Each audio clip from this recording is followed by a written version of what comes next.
dream vacation to Dubai starts from rupees 29,999 only with GT Holidays. +1 மாணவிக்கு நடந்த கொடூரம். போக்சோவில் சிக்கிய முதியவர்.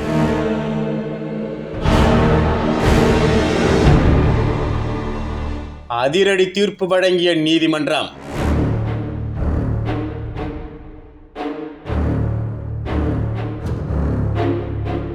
செய்தியாளர்களை சீண்டிய குற்றவாளி.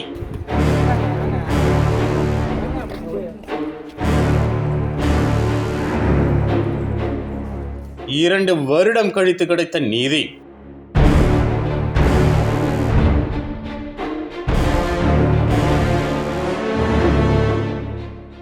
கடந்த 2021ஆம் ஆண்டு ஜனவரி மாதம் 13ஆம் தேதி திருவாரூர் மாவட்டத்தைச் சேர்ந்த 11ஆம் வகுப்பு மாணவி ஒருவர் தனது தாயுடன் பொங்கலுக்கு வீட்டு உபயோக பொருட்களை வாங்குவதற்கு சென்றார். பின்னர் அங்கிருந்து வீடு திரும்பியுள்ளார். அப்போது மாணவியை வழிமறித்த ராஜ்குமார் என்பவர் அவரை கடத்தி சென்றுள்ளார். பின்னர் பாலியல் வன்புணர்வு செய்து மிரட்டியதாக கூறப்படுகிறது. இந்த நிலையில் மகளுக்கு நடந்த கொடுமை குறித்து அவரின் தந்தை திருவாரூர் அனைத்து மகளிர் காவல் நிலையத்தில் புகார் அளித்தார். புகாரின் பேரில் விசாரணை மேற்கொண்ட போலீசார் பாதிக்கப்பட்ட சிறுமி 18 வயது நிரம்பாத சிறார் என்பதால் போக்சோவில் வழக்கு பதிவு செய்தனர்.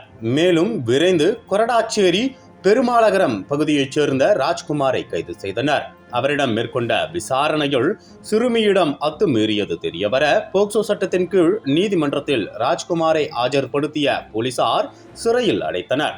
தொடர்ந்து நீதிமன்றத்தில் போலீசார் குற்றப்பத்திரிகை தாக்கல் செய்த நிலையில் வழக்கு விசாரணை 2 வருடங்களுக்கு மேலாக திருவாரூர் மாவட்ட மகிழா விரைவு நீதிமன்றத்தில் நடைபெற்று வந்தது. கடந்த ஜூலை 29ஆம் தேதி போக்சோ வழக்கில் அனைத்து தரப்பு வாதங்களும் முடிவடைந்த நிலையில் தீர்ப்பை நீதிபதி சரத்ராஜ் வாசித்தார். அதில் பள்ளி மாணவியிடம் பாலியல் குற்றத்தில் ஈடுபட்ட குற்றவாளி ராஜ்குமாருக்கு 27 ஆண்டுகள் சிறை தண்டனையும் 15,000 ரூபாய் அபராதமும் விதித்து நீதிபதி அதிரடியாக தீர்ப்பளித்துள்ளார்.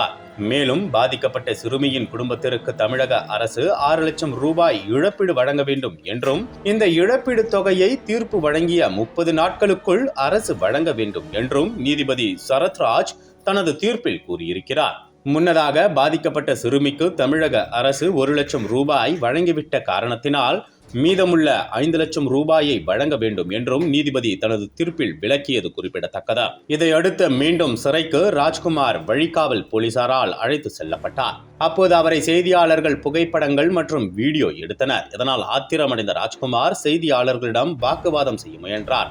உடனே போலீசார் அவரை காவல் வாகனத்தில் அழைத்துச் சென்று சிறையில் அடைத்தனர். இந்த தீர்ப்பு காலதாமதமாக வழங்கப்பட்ட தீர்ப்பு என்று கூறும் திருவாரூரைச் சேர்ந்த பெற்றோர் குற்றவாளிகளுக்கு தண்டனை கிடைத்தது ஆறுதல் தருவதாக தெரிவித்துள்ளனர். விரைந்து சிறார்களுக்கு நடக்கும் பாலியல் அத்துமீறல்களுக்கு முற்றுப்புள்ளி வைக்க வேண்டும் என்று கோரிக்கை வைத்தனர். இதனிடையே கடந்த 2021ஆம் ஆண்டு பதியப்பட்ட போக்சோ வழக்கிற்கு உடனடியாக மேற்கொண்ட விசாரணையின் விளைவால் தற்போது குற்றவாளிக்கு தண்டனை பெற்றுத்தந்த இவ்வழக்கின் விசாரணை அதிகாரி மற்றும் நீதிமன்ற தலைமை காவலரை திருவாரூர் மாவட்ட காவல் கண்காணிப்பாளர் வெகுவாக பாராட்டினார்.